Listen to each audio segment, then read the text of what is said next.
After being away from the Philippines for almost 2 decades, celebrated singer-songwriter Odette Quesada is back in the country, and she's having a birthday and homecoming concert this weekend. And I got to speak with Odette, and she told me how it feels to be back home and what to expect in the 2-night concert. Watch this. I've been coming back, but this is my first time to actually do a homecoming concert. Noel Ferrer has been trying to convince me for a little over 3 years now to do this, and finally everything's in place. Rightly so that he has been, at your back constantly trying to convince you to do a concert here. Now, for the millennials out there who might not know Odette, and of course, and her songs, well, she is a songwriter behind classic hit songs like "Give Me a Chance," "Give Me." You just gotta give me a chance. Rick Segreto. Okay, and of course, "Till I Met You," and "I Don't Know What to Do Whenever You There you go. Walk Here." Yeah. Don't know what to. I love that song. "I Need You Back." Oh, I could go on. And "Farewell." And she also sang "Friends of Mine." And well, how does it feel? Like all of these songs, seems like timeless classics.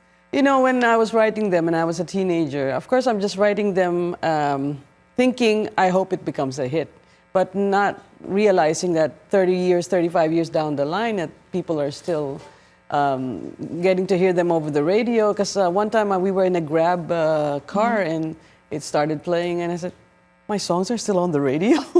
Of course, it's in the radio, it's a karaoke. Yes. It's just all over. It's a major staple in a lot of karaoke. Why is it? What was it about your songs you think?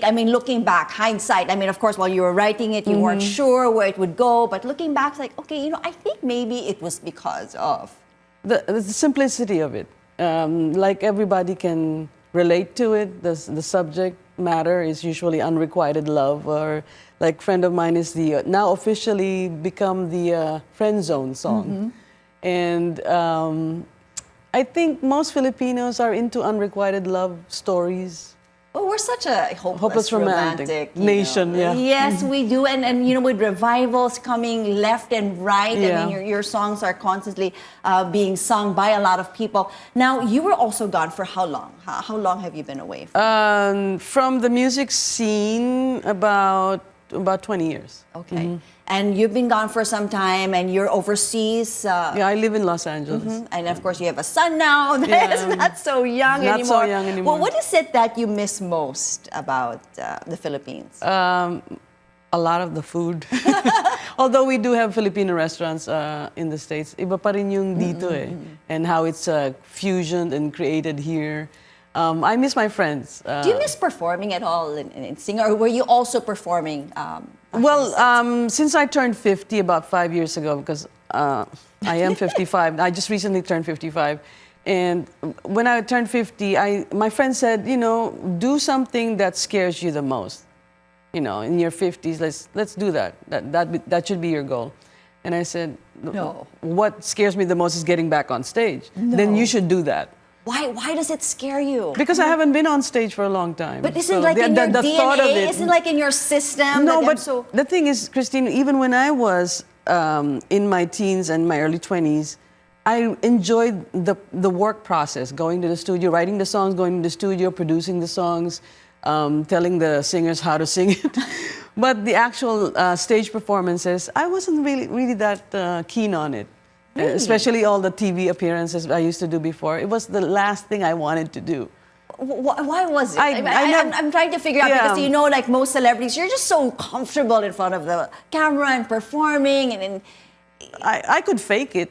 I could fake it, but I'm not the most comfortable in my own skin to begin with, and then to actually be in front of a camera, being judged by millions of Filipinos. I'm so grateful there was no social media back then.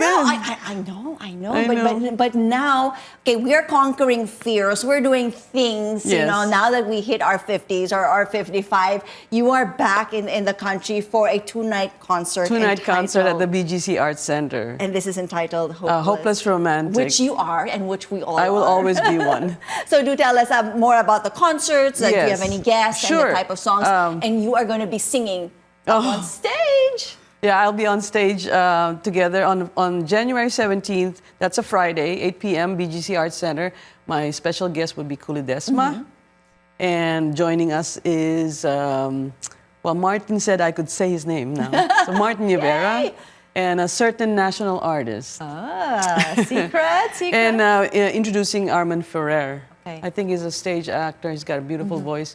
And the Saturday after that, January 18th, will be Sharon Cuneta, the megastar. So you've seems like you have two sets of performers. How different would they be from each other? Like if I had to buy tickets, am I? Well, it depends on you wanna do the tandem of Odette and Ku or Odette and Sharon. Sabi ko nga some of my friends, hey, I wanna buy the one with Sharon. I wanna buy the night with Ku. I said, don't you ever want to buy just for me? What happens to me? But you know, any which way to get people out there. So, but watching. the songs will be different, totally different songs. Yes. Because I do want to hear your songs. I mean, your hit, your classics. They are all my songs, and will Sharon be singing different songs from Ku, or yes, of course. Sharon will be singing the songs I wrote for her. For her, okay. And then Ku would be singing the songs I wrote for her. And on the nights that Sharon is not there, I'll be singing the one I wrote for Sharon. And then Ku will be, for the Ku night, I will be singing Sharon's songs. Sharon's songs, and for the Sharon night, I'll be singing Ku's songs. There you go. So you definitely you got the best of both worlds. Whatever night you do choose, you're going to be getting the best of Odette.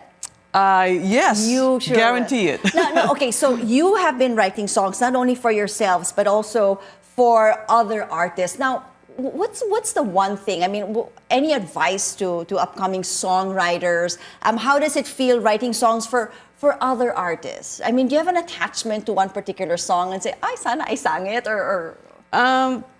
Well, the advantage of me having written the songs and perhaps I definitely have been the one to have done the demo. So most of the singers that get to hear my demo, I encourage them to try to put in their own style. So the same thing goes with if you're a songwriter and you think you want to be submitting songs to other artists, be prepared that they will inject their own style to your songs and be open to it.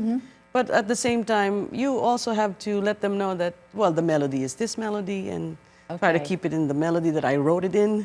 Because a lot of the new singers now, the new crop of singers, they're really, really good. They are. But everybody's doing the runs, and sometimes the melody in itself is beautiful enough that you don't have to do the runs all the time. And which is why your songs are such classic, because they're easy to remember melodies. melodies. So easy to remember. Yeah, okay, so your concert is happening when again? January 17, Friday, and January 18, Saturday. And tickets we can get? I think there are still a little bit left. Ticketworld.com, right? .com. Any future projects for you after these concerts? Are we going to be seeing you more and more often here, doing more and more concerts? I hope so. But I do have a 9-to-5 job in LA, so whenever time permits, I should be able to do that. All right. Well, thank you so much for being with us here. And of course, all the best to your concerts. And I'm so happy that a lot of millennials will get to hear and listen to you perform live. And not just see my name in the ending credits of a karaoke song.